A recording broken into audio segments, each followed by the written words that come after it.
outlet is for us. Hi, Scott Orlin with CINEMA-Magazin. Have you ever wondered what it would be like to be out in the frozen tundra, be attacked by a bear, left for dead? How would you survive? Well, if you cannot answer that question, I'm going to introduce you to somebody who can.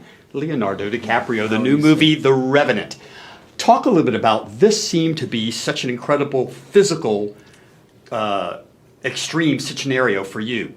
What was it like? I mean, it was the most difficult film I've ever had to do, without a doubt.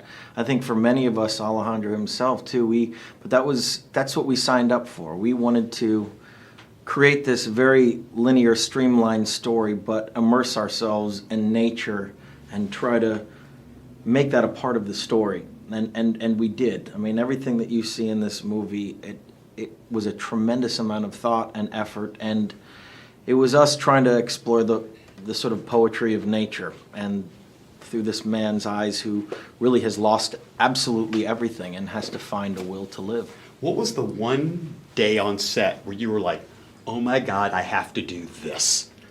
What was that one moment? Because you did a lot of stuff, but... There was, honestly, there were quite a few of those moments. I mean, there was the bear sequence, which to me is like cinematic virtual reality. I've never experienced anything like that in a theater, where you feel the breath and the sweat and the blood of this bear attack, and you feel like you're a voyeuristic fly flying around this mauling, and that was an incredibly difficult sequence to do. I think that the river sequences for me, getting in and out of a frozen river, were very difficult. The sleeping in the dead animal carcass, the fight with Tom was also very hard on the both of us. I mean, but every single day was the fight to remain warm. I mean, in those environments, it sometimes got to, below 40, and the camera gears would actually freeze up and not operate. So everyone on this crew had to be vigilant and believe in Alejandro's vision, because it was tough. I mean, obviously, I'm not going to give too much away this bear sequence, wait till you see it. But what has been the most interesting altercation or close-up you've ever had with an animal?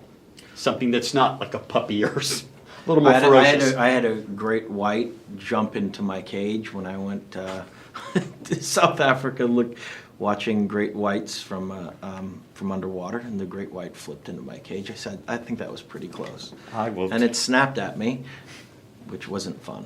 I will concede that point. And a last question for you, without giving too much away of the story, but it is a revenge scenario. I mean, this guy, something happened to him, and he sets out on this journey.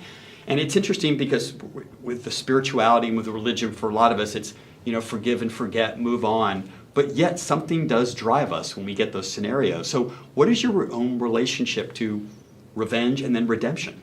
Well, I think that much like this character, it's a hollow undertaking. I think that's this movie is a very linear structure. It's a man that absolutely loses everything, and his one objective is to reap revenge on the person that took everything away from him. But it's that sort of spiritual, existential journey that he has through nature and through survival and finding that will to live that makes him realize that it really isn't about revenge. It's about something much more profound for him.